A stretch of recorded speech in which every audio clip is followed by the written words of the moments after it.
Vamos a retomar el tema de la compasión que previamente habíamos tratado. Nos hizo falta mostrar cómo se puede defender una actitud compasiva sin caer en nihilismo ni en debilidad, que es la crítica que hace Nietzsche a la moral de la compasión. Haremos un breve repaso de este tema para hacernos entender mejor. Comencemos por una definición de compasión que nos da Santo Tomás. La misericordia es la compasión que experimenta nuestro corazón ante la miseria de otro, sentimiento que nos compele, en realidad, a socorrer si podemos. La compasión, la conmiseración y la misericordia son sinónimos. Y Spinoza dirá que el hombre imita los afectos de otro, y cuando esta imitación se refiere a la tristeza, se llama conmiseración. Y Schopenhauer dirá, la compasión es el principio real de toda justicia libre y de toda caridad verdadera. Todo amor verdadero y puro es compasión, y todo amor que no sea compasión es egoísmo. Mientras que la envidia engruesa la barrera entre el tú y el yo. Por el contrario, la lástima lo debilita y lo destruye, disipando todas las diferencias entre yo y los otros hombres. Quien es compasivo, según él, gana una paz inquebrantable, sosiego y tranquilidad, porque esto da descanso al insaciable apetito, y el apetito, o más bien la voluntad, nos conduce a la frustración, al sufrimiento o al aburrimiento.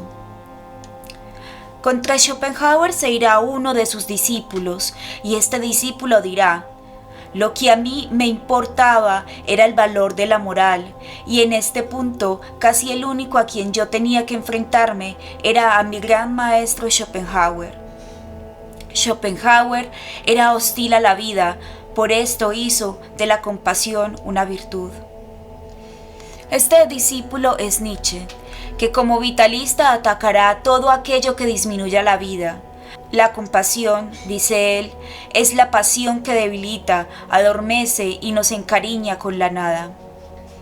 La misericordia, dice, está en contradicción con las emociones tónicas que elevan la energía del sentimiento vital, produce un efecto depresivo.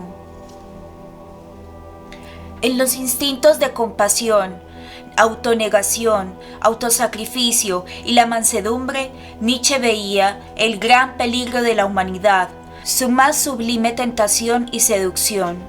¿Hacia dónde? ¿Hacia la nada? En ellos veía él el fin, la detención, la fatiga que dirige la vista hacia atrás, la voluntad volviéndose contra la vida, la última enfermedad anunciándose de manera delicada y melancólica. El sufrimiento es una enfermedad que se contagia mediante la compasión.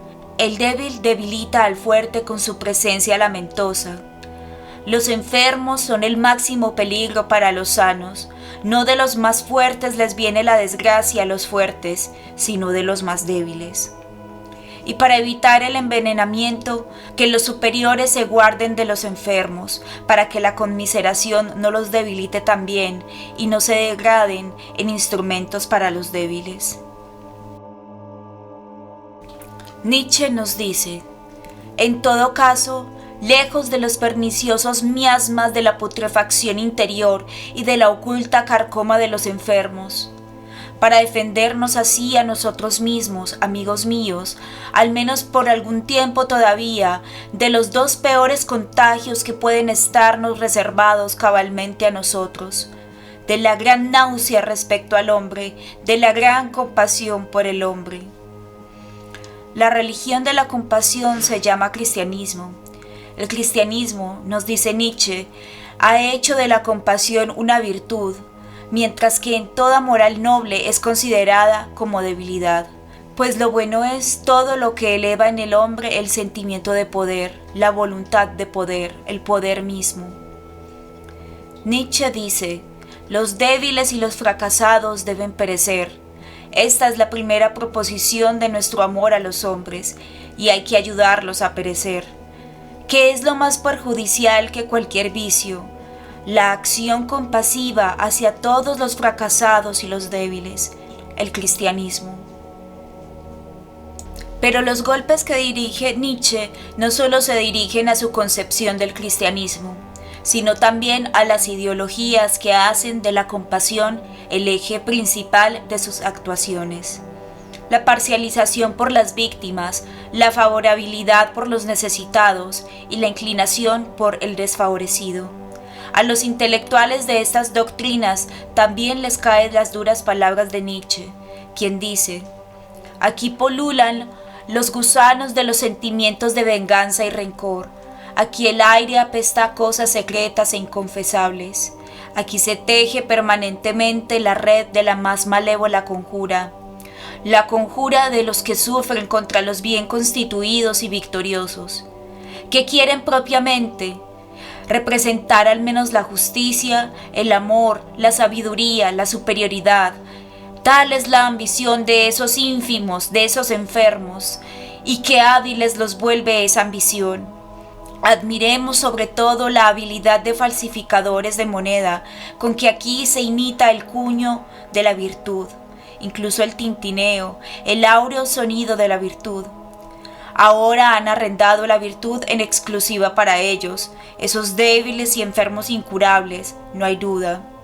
Como si la buena constitución, la fortaleza, el orgullo, el sentimiento de poder fueran en sí ya cosas viciosas, cosas que haya que expiar alguna vez, expiar amargamente.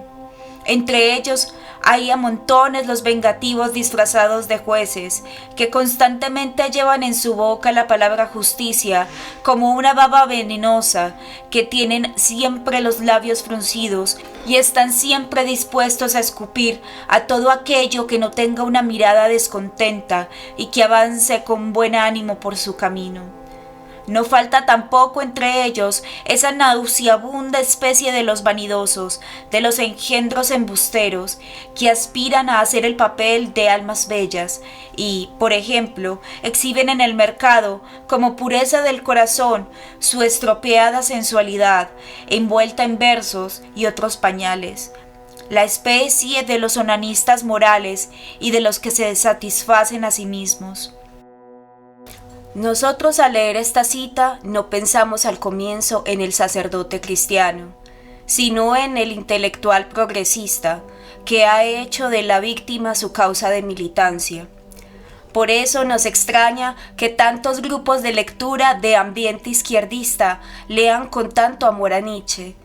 Quizá ven una valiosa arma contra uno de sus enemigos, el cristianismo. Pero no ven que esa arma la están sujetando por su filo y no por su mango. La casta sacerdotal, los que hablan en nombre de la verdad, ha mutado para adoptar la forma del intelectual gramsciano. Este nuevo sacerdote es quien le dice al fuerte que agache su cabeza, que se debilite en nombre de lo justo y bueno.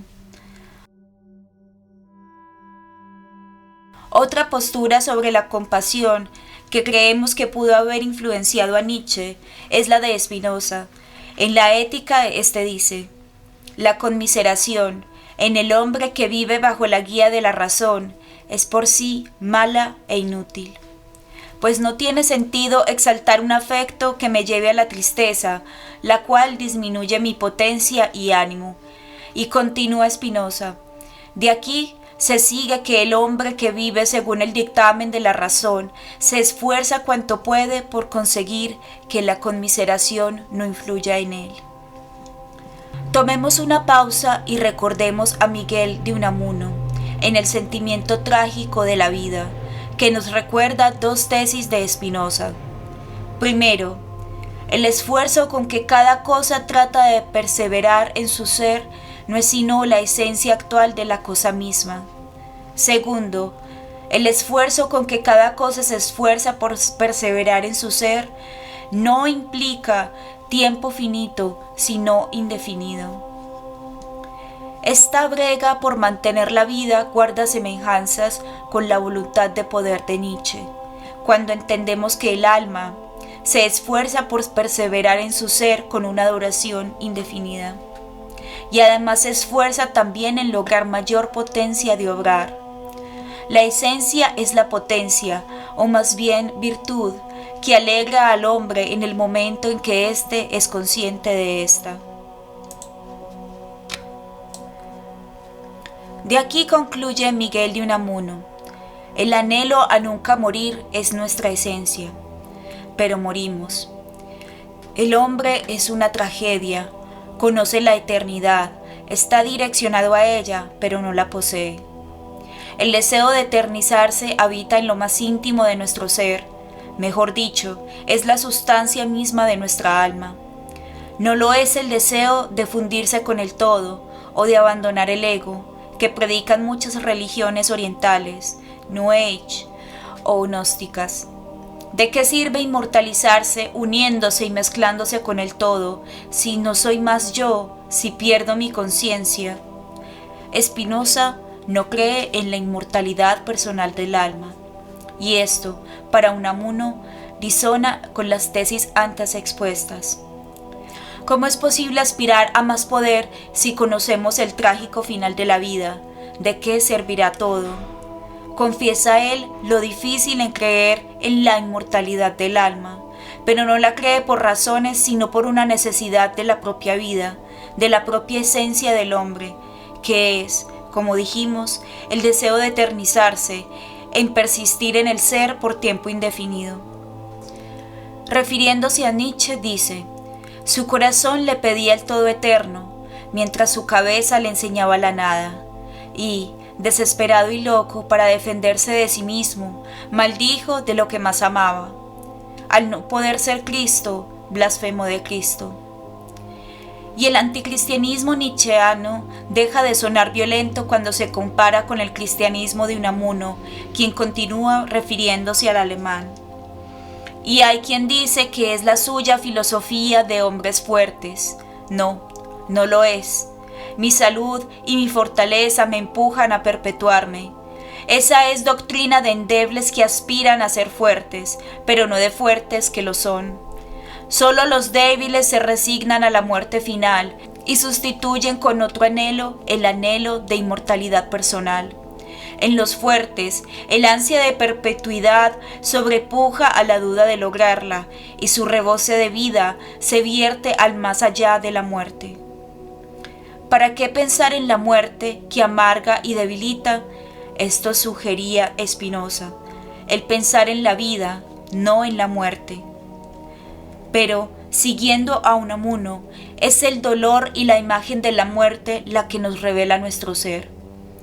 El dolor es el camino de la conciencia y es por él como los seres vivos llegan a tener conciencia de sí, pues toda conciencia lo es de muerte y de dolor. El dolor nos muestra nuestros límites, nos revela distintos a otros seres. La conciencia de sí mismo no es sino la conciencia de la propia limitación. El dolor nos dice que existimos, el dolor nos dice que existen aquellos que amamos, el dolor nos dice que existe el mundo en que vivimos y el dolor nos dice que existe y que sufre Dios. Pero es el dolor de la congoja de sobrevivir y ser eternos. La congoja nos descubre a Dios y nos hace quererle. Al hombre lo hace un dolor diferente, el dolor de saberse no siendo, de conocer su muerte. Es la congoja lo que hace que la conciencia vuelva sobre sí, y es solo por la congoja, por la pasión de no morir nunca, se adueña de sí mismo un espíritu humano. Es ese trágico conocimiento de no poder cumplir con el mandato más próximo que nos da la naturaleza, el de permanecer viviendo indeterminadamente. El hombre, creemos, es un animal inevitablemente metafísico, porque piensa en su ser y en su nada. Claro, la nada no es un objeto, no es nada, y además el hombre que intente pensar en ella necesariamente existe. Por tanto, piensa en algo que no padece, piensa en algo que no es. Pero por absurdo que sea, inevitablemente nos pensamos no siendo, como el hijo desheredado que imagina la riqueza que nunca ha poseído, pero que estaba determinado a poseer. Nos duele nuestro cuerpo porque lo consideramos como nuestro. Algunos dicen, el cuerpo no es nuestra propiedad, es nuestro ser. Pues bueno, nos duele nuestro cuerpo porque eso somos, y así seguimos expandiendo nuestro ser, y este ser se muestra por medio del dolor, cuando nos duele que lastimen a nuestro hijo, porque es nuestro y por eso nos duele, o mejor dicho, es parte de nuestro ser. La filosofía moderna ha ido abandonando la noción de derecho natural, pero es curioso que leyendo a algunos de sus verdugos, como Spinoza, vemos un cierto eco de la oikeiosis estoica, el movimiento que el logos hace hacia afuera de nosotros, invitándonos a extender el deseo de perpetuarnos en el ser. El natural amor propio se extiende mediante círculos concéntricos al amor de nuestra familia, luego de nuestros vecinos, nuestro pueblo, nuestra nación, etc. De esto ya hablamos previamente, pero con Unamuno vemos este eco de forma más clara y nos dice: la esencia de un ser no es solo el empeño en persistir por siempre, como nos enseñó Spinoza, sino además el empeño por universalizarse, es el hambre y sed de eternidad y de infinitud.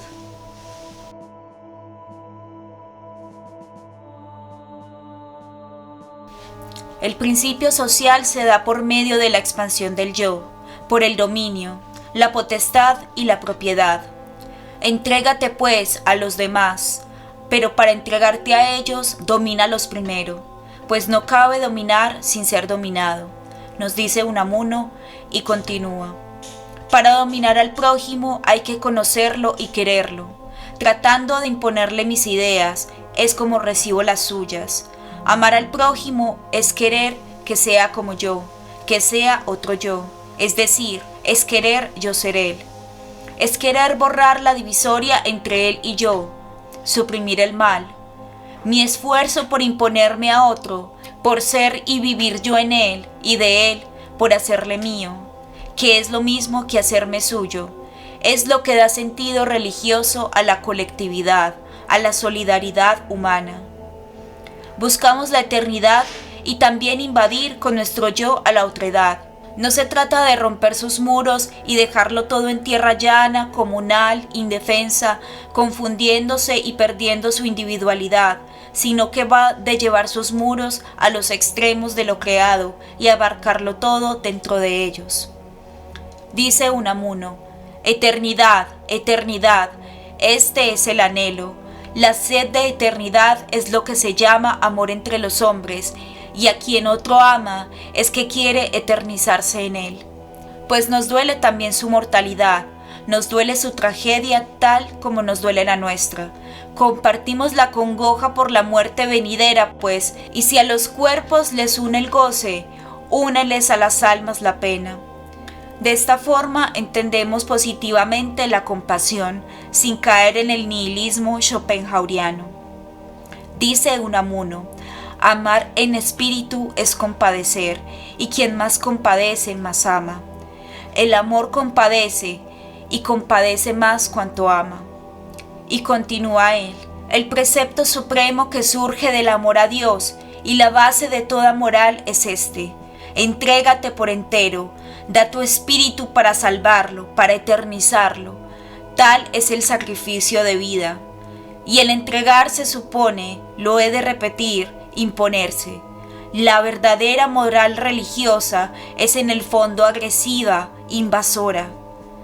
Unamuno defiende una moral cristiana, pero lejos de considerar la moral de esclavos, pues la moral que defiende es invasora, dominadora, agresiva, inquisidora. Esta moral busca meter mi espíritu en los demás espíritus, en aguzar su hambre de Dios con mi hambre de Él. La caridad no es brezar y adormecer a nuestros hermanos en la inercia y modorra de la materia, sino despertarles en la zozobra y el tormento del espíritu. Pues el inquisidor es preferible al comerciante. El uno me trata como hombre, un ser cuya alma hay que salvar y eternizar. El otro me trata como cliente, un tipo al que hay que venderle algún producto a pesar de que no lo necesite. Unamuno se enfrenta con la hoy muy mencionada moral liberal, la de respeto irrestricto al proyecto de vida del otro. No, Unamuno prefiere la moral combativa, la de todos aspirantes a señores y dominadores, dado que para tomar la espada hay que soltar el escudo, para dominar hay que arriesgarse a ser dominado. Aquel quien dice, no hagas a otro lo que para ti no quieras, se muere en la pereza, en la inercia, escapa del conflicto y de la posibilidad de cambiar y ser cambiado. Se achica y se engurruña y perece en esta avaricia espiritual y en esta moral repulsiva del individualismo anárquico, dirá Unamuno. Que no se entienda esto como una simple acción de conquista sin más fin, pues lo que se busca para el otro es lo que se busca para sí mismo. Por esto todo parte de un positivo egoísmo, o más bien de una filautía, un amor propio, como dice Aristóteles.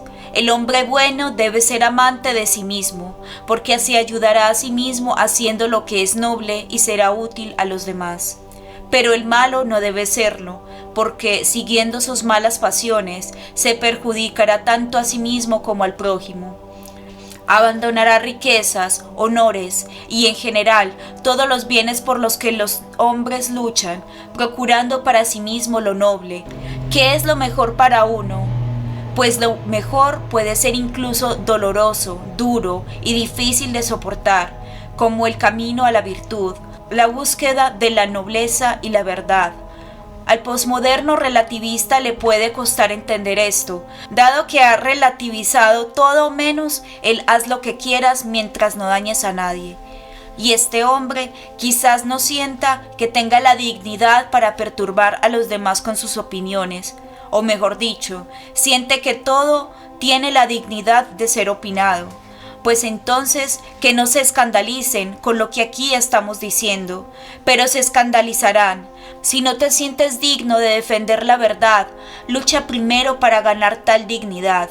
La batalla hace más fuertes a los hombres, anima sus espíritus, y la vida es alma, ánima, potencia, no pereza ni letargo. El mayor acto de misericordia es animar a los muertos a salir de su asedia. La filautía, el buen egoísmo, me lleva a perfeccionarme. El proceso de perfección me somete a brega y trabajo, y esto exige autodominio. Y el amor por los otros, el dolor de verlos en su letargo, nos anima a perfeccionarlos, a someterlos a esfuerzo y trabajo, a extender nuestro dominio hacia ellos.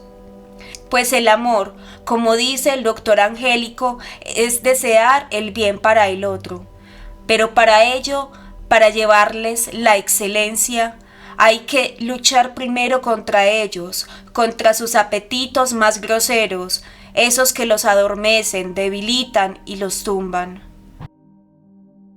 Incluso por ello no vemos con malos ojos que el intelectual luche apasionadamente aunque pregone erróneas ideas. De aquí salen cosas buenas. Primero, es un combatiente que perfeccionará a sus opositores en la batalla. Y además, si este combatiente sofista es bueno, mejor tendrán que hacerse los defensores de la verdad. Segundo, visto desde el punto de vista de este luchador, si gana, pues ha recibido el bien de la victoria. Pero tercero, si pierde, ha recibido algo más bueno aún, que es un discurso más sólido, un mejor argumento e ideas más adecuadas y lúcidas. Su premio ha sido la verdad, aunque éste se le haya sido dado con dolor y violencia. Porque la religión no es anhelo de aniquilarse, sino de totalizarse, es anhelo de vida, no de muerte. La eterna religión de las entrañas del hombre, el ensueño individual del corazón, es el culto de su ser, es la adoración de la vida. Para finalizar, hay algo absurdo que Unamuno señala, y otros filósofos de nuestro gusto también. Tiene que ver con la plenitud prometida al hombre. ¿Acaso el dolor no nos daba la conciencia de nosotros mismos? Dejar de sufrir sería dejar de ser conscientes, ¿no? ¿Acaso los mayores placeres no aparecen en el momento de reafirmar nuestra vida al vencer algún obstáculo? Y si dejan de haber obstáculos que vencer, perderíamos nuestra persona y nuestro yo, al no tener ninguna confrontación hostil, ningún otro que nos recuerde nuestro límite.